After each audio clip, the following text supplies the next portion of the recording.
All right, the final method of eliminating or reducing deadweight losses that we're going to discuss is the practice of price discrimination. Now, price discrimination is different from patent buyouts and it's different from price controls in the sense that it is not a government policy. Price discrimination is actually a practice that monopolists can follow that increases their profits while reducing deadweight losses. All right, so let's explain how that could be the case. So far in the semester, we have always made the assumption that if a firm is selling a product, it sells every single unit at the same price. Okay, a uniform price rule. However, if you look around, you'll notice that in fact there are cases where firms don't sell every single unit at the same price. In fact, they practice what's called price discrimination. Price discrimination is the practice of charging different prices to different customers. You find the ones who you can charge a high price to, and you charge that high price. Then you find the ones who wouldn't be willing to pay that high price, and you cut them a lower price. Okay. Now, what are some forms of price discrimination? You can see price discrimination when if you ever go to the subway that's right across the street from Chapman University and you show them your student ID card, you can get price discounts. They might sell you the sandwich cheaper, they might give you a free drink, they might give you a free cookie. All of those are ways of cutting the price that they would charge to you. Now, why would they do that, right? How would that maximize their profit? Well, as students, one, you don't have as much money to spend as a lot of their other customers do. And two, you're very familiar with the local area and you know what your other options are. Okay, you've got plenty of time to go find some other restaurant and buy from them instead. So this is a way that they convince you, since they figure you're more price sensitive than their typical customer, this is a way that they attract you to purchase from them. Okay. Senior discounts, that's another form of price discrimination. Retirees, like students, tend to have lower incomes and also have plenty of time to shop around. And the last example I'll give is Econ 200 itself. All right, all of you are students at Chapman University. You all pay tuition. And when we quote the price to you, the tuition cost, we tell everybody this is how much it costs to attend Chapman University. The price is X. And I don't know exactly what it is, but I think tuition for a year is in the neighborhood of $55,000 a year. That's the price that we quote to everybody. But then what we actually do is we say, but you might qualify for some kind of financial aid or some kind of scholarship, right? So show us all of your finances, and if you don't make enough, or if your family doesn't make enough to send you here at the full sticker price, then we'll give you a like a need-based scholarship is what we call it. Or if you have exceptional grades or really good SAT scores, or possibly, I'm not sure if Chapman does this, but a lot of schools do. If you have a significant talent, you're a great musician, you're a really good, strong dancer, you're an excellent student athlete, then again, we'll give you like a merit-based scholarship or an athletic scholarship to come to the university. This term scholarship, what does it mean? Well, a scholarship is just a price cut, right? We're just going to discount the price, the tuition that we charge you, which is the way that we price discriminate among our students. We figure out which of those students that can afford and are willing to pay the full $55,000 fee per year. We charge them that amount.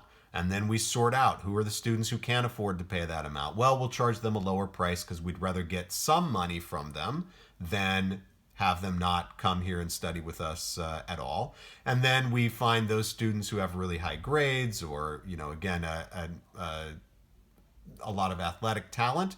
Those students have lots of outside opportunities. Plenty of other schools want you to go there. So we have to lower our prices to attract you to come to Chapman instead of going to, USC or UC Irvine or one of those competing schools. Okay. So those are all cases where we sell the same product to people, but we sell them at different prices. Now, in order for price discrimination to be profitable, two conditions need to be met. The first of those conditions is the monopolist has to be able to distinguish who is who. Which of their customers are the ones that are willing to pay more, and which are the ones that are not willing to pay more. So you'll notice, like with a student discount, you can show them your student ID and they can tell, oh, this is probably a student who is more price sensitive than somebody else is. Same thing goes with a military discount or a senior discount, and the same thing goes for students, right? We quote you the high price, but then in order for us to cut the price for you, we ask for all this information about your finances and your GPA and the rest of it. Okay, so that needs to be true. And second, it also needs to be true that the customers can't resell this good to each other. Okay, I'll show you why that's important on the next sheet of paper. So price discrimination, we're going back to a case where there are no fixed costs. Okay, now the reason why it's important that you not be able to resell amongst yourselves as customers is, suppose that I'm charging a really high price to these customers. These customers, though, I'm offering to sell it for, close to the marginal cost. Well, these customers, if they can buy it from me for a cheap price, and then they can find these guys over here that are willing to pay a high price, they might buy from me cheap, turn around and sell at a profit. So effectively, they start competing with me. And I would be cannibalizing my own market. I'm ending up just selling mostly to people with, who convince me that they have a low willingness to pay. And by giving these guys a low price, I lose these sales, right? I end up kind of funneling these people the lower price that I was trying to charge to those folks. That is called arbitrage, by the way, when you buy at a low price, turn around and sell at a high price. If it's possible for your customers to do that, then price discrimination is not for you. You're not going to be able to make greater profit by doing that. All right, so what does price discrimination look like? We're going to take, all it really is charging multiple prices along this demand curve to different customers. To make sure that this is more profitable to the firm than just charging the monopoly price alone, we're going to say that the first price that they charge on their first set of customers is the monopoly price. So they find this level of output where marginal cost equals marginal revenue. But instead of calling it QM, we'll call it Q1. That's like the first batch that they produce. And they sell those units to these customers who have a high willingness to pay. Call that price P1. Okay? Now on those units, the customers get this amount of surplus. So these customers who actually pay that price, they get this consumer surplus. I'll call it CS1. The producer surplus, or the monopoly profit, is going to be this rectangle here. Again, they're getting all the area between the price and the marginal cost curve because we're assuming away the fixed costs. So that's PS1. But whereas before this would have been a deadweight loss, the firm looks at that and they say, you know what? If I can charge a lower price and capture sales from some of these other customers that aren't willing to pay this high price, well, now I can earn extra profit on those units. So let's set that price, I don't know, right here.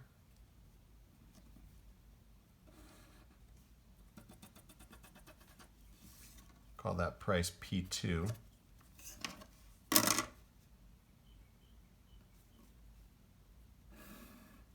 They sell these extra units out to Q2, and the firm makes more profit because they get to keep everything that they were earning on those first Q1 units, but then they also get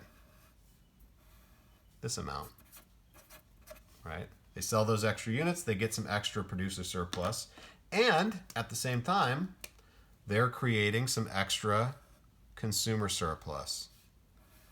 These customers who wouldn't have bought from them at that monopoly price, when they get the price discount, they get some consumer surplus that goes along with it. And now you have a smaller deadweight loss that's left over. And I'll just put in one more time. You know, they might decide to try to sell some of those additional units. So we'll cut the price again.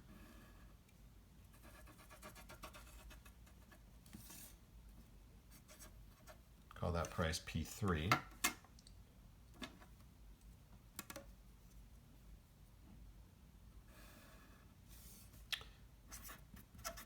And that is Q3. Once again, you get this producer surplus. It's getting smaller, but with each block, they're still making more money by selling it than by not selling it. So they make that profit on the third block of units that they're selling. And the consumers get some surplus too. That's CS3. And now we'll stop there and we'll assume, okay, then they let all of these units just go unsold. Okay. But whereas without price discrimination,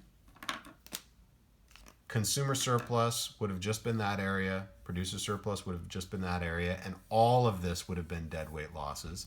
Now with the price discrimination, they incrementally keep selling additional units at lower prices. The producer gets to capture some of that surplus, the consumer gets to capture some of that surplus, and the deadweight loss shrinks.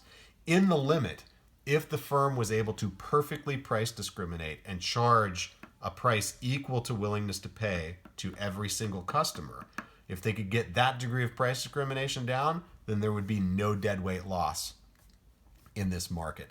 All of the gains from trade would go to the producer, but none of the gains from trade would be left on the table. All right. So that is it for the lectures on monopoly, or at least my videos on monopoly. Thanks for watching, guys, and remember to be flexible, communicate, and stay awesome.